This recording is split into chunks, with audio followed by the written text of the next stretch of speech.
ପ୍ରିୟ ପ୍ରଭୁଙ୍କ ଲୋକମାନେ ସନ୍ଧ୍ୟାକାଳୀନ ଉପାସନା ବା ପ୍ରାର୍ଥନା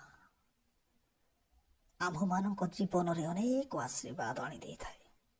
ଈଶ୍ୱରଙ୍କ ବାକ୍ୟ କହେ, ଝିଅ 1:9 ଆମ୍ଭେ କି ତୁମ୍ଭଙ୍କୁ ଆଜ୍ଞା ଦେଇନାହୁଁ, ବଳବାନ ହୁଅ, ସାହସିକ ହୁଅ, ତ୍ରାସଯୁକ୍ତ ହୁଅ ନାହିଁ କି ହତାଶ ହୁଅ ନାହିଁ।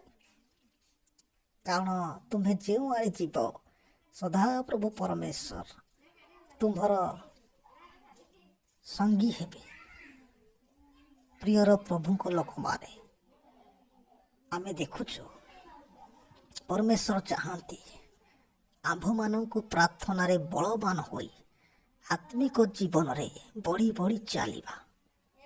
ଏହା ଈଶ୍ୱର ଚାହାନ୍ତି।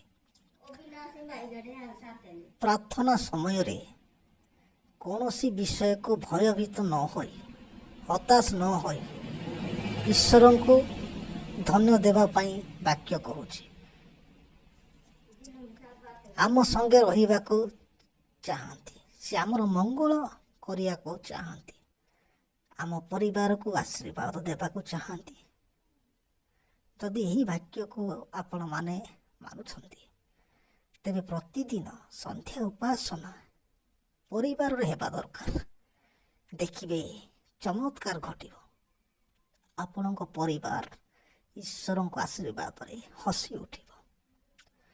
ଏପରି ପ୍ରେରଣାଦାୟକ ଶିକ୍ଷା ଯଦି ଆପଣମାନଙ୍କୁ ଭଲ ଲାଗୁଛି, ତେବେ ଆପଣମାନେ ଆମକୁ ଫଲୋ କରନ୍ତୁ, ସବସ୍କ୍ରାଇବ୍ କରନ୍ତୁ, ଆମ ସହିତ ଯୋଡ଼ି ରୁହନ୍ତୁ। ପ୍ରଭୁ ଆପଣମାନଙ୍କୁ ଆଶୀର୍ବାଦ କରନ୍ତୁ। ଧନ୍ୟବାଦ।